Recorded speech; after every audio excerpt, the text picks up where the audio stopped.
রাতে শোবার সময় তোমরাও এই ভুলটা করছো না তো? হ্যালো সবাইকে। আজ সকাল থেকেই জানো তো ঝিরিঝিরি বৃষ্টি হচ্ছিল। দেখে মনটা কেমন খিচুড়ি খিচুড়ি করছিল। কিন্তু খিচুড়ি বসানোর কিছুক্ষণ পরেই দেখি বৃষ্টি মামা বাড়ি চলে গেছে।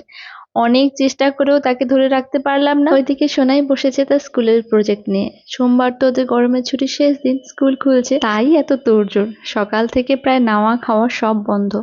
আমি চলে গেলাম পুজো দিতে। পুজো সেরে এসে রীতিমতো জোর করে একটু খিচুড়ি খাইয়ে দিলাম। 2 দিন হলো তোমাদের দাদাভাই বাড়িতে নেই। একদিন পরেই তো জামাই ষষ্ঠী, মা তো বাড়িতে নেই, যার জন্য এবছর আর আমাদের ষষ্ঠী হচ্ছে না। মনটা তো একটু খারাপ করছিলই, তোমাদের দাদাভাইয়ের থেকে আমার মনটা বেশি খারাপ করছিল, যার জন্য ভাবলাম আমি না হয় এবছরে ওকে কিছু সারপ্রাইজ দিই। তার জন্য কোমর বেঁধে লেগে পড়লাম। রুমটাকে আজকে একটু ভালো করে ডেকোরেট করবো ভাবছি। ফার্নিচার গুলোর জায়গা একটু চেঞ্জ করে নিয়েছি, এবারে একটু ডাস্টিং করে বেডশিটটাও চেঞ্জ করে নেব। এরই মধ্যে উনি আবার ফোন করে জানালো আজও বাড়ি ফিরতে পারছেন না। ব্যাস, ওনাকে সারপ্রাইজ দিতে গিয়ে নিজেই সারপ্রাইজ হয়ে গেলাম। কি আর করা যাবে। দাঁড়াও একটু জানলা দরজাগুলো বন্ধ করে নি। অনেকখানি রাত হয়ে গেছে, বাড়ির সবাই মোটামুটি ঘুমিয়ে পড়েছে, সোনাই তাতাই বাবা। আমিও ভেবেছিলাম আজ একটু তাড়াতাড়ি ঘুমিয়ে পড়বো, কিন্তু ওনার জন্য ওয়েট করতে গিয়ে অনেকখানি দেরি হয়ে গেছে। এবারে দেরি যখন হয়েই গেছে, ভাবলাম রাতে একটু বেশি করে কাজ গুছিয়ে রাখি, যাতে সকালবেলা একটু দেরি করে উঠতে পারি। তোমাদের মনে আছে নিশ্চয়ই এই বেডশিট গুলোর কথা।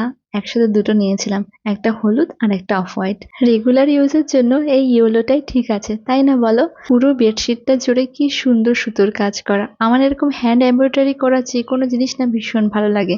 সত্যি বলতে হাতে তৈরি যে কোনো জিনিসই ভালো লাগে, এবং সেসব জিনিসের মাধুর্যই আলাদা হয়। আমার একটা ইচ্ছে আছে জানো তো, সোনাই এবং তাতাইয়ের বিয়েতে যদি সম্ভব হয় নিজে হাতে তৈরি করে দুটো বেডশিট দেবো।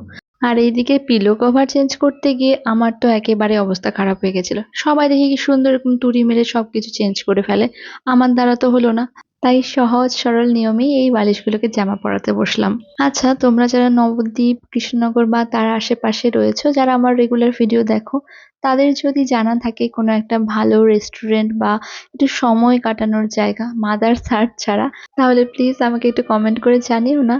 ইচ্ছে রয়েছে জামাই ষষ্ঠীর দিন তোমার দাদাভাইকে নিয়ে এবং সোনাই তাদেরকে নিয়ে একটু ঘুরে আসবো, দুপুরে একটু খাওয়া দাওয়া করবো, সাথে চারজনা মিলে একটু সময় কাটিয়ে আসবো। অনেক দিন হয়েছে, পুরো একটা গরমের ছুটি চলে গেল, মেয়েগুলোকে নিয়েও কোথাও বেরোতে পারিনি, আমি নিজেও কোথাও যাইনি। ওইদিকে তোমাদের দাদা ভাইয়েরও এত কাজের প্রেশার, বেচারা ঠিক মতো বাড়িতেও থাকতে পারছে না, আর আমাদেরকে কি সময় দেবে। আমার ঘর গোছানোর কাজ মোটামুটি কমপ্লিট হলো, এবার সবকিছু জিনিসগুলোকে একটু অ্যারেঞ্জ করে রেখে দিই। আর এই যে দেখো, সবকিছু গোছাতে গিয়ে নিজেই কেমন যেন এলোমেলো হয়ে গেলাম। চুলটা তো প্রায় খুলেই গেছে, দাঁড়াও এটাকে আগে একটু বেঁধে নিই, তারপর আজকে একটা দারুণ জিনিস তোমাদের সাথে শেয়ার করব। আচ্ছা, তার আগে বলো তো তোমরা কে কিভাবে নাইট স্কিন কেয়ার করো?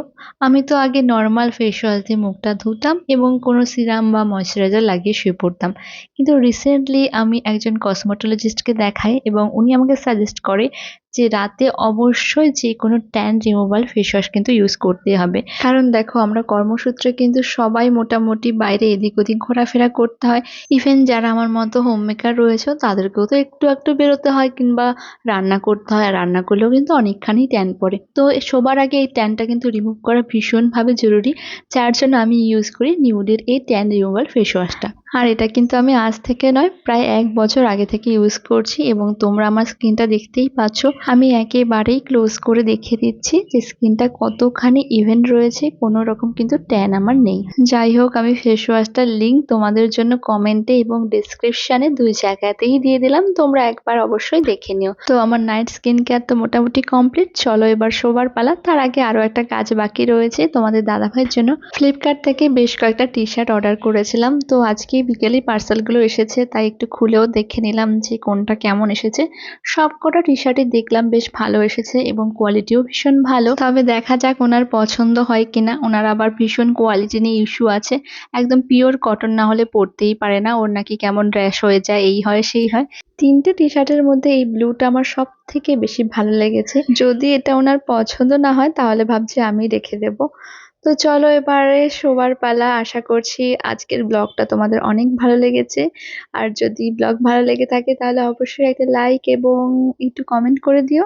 আর যদি পসিবল হয় আমার ইউটিউব চ্যানেলটাকে একটু সাবস্ক্রাইব করে দিও। আজকের জন্য এটুকুই, দেখা হচ্ছে অন্যদিন। টাটা।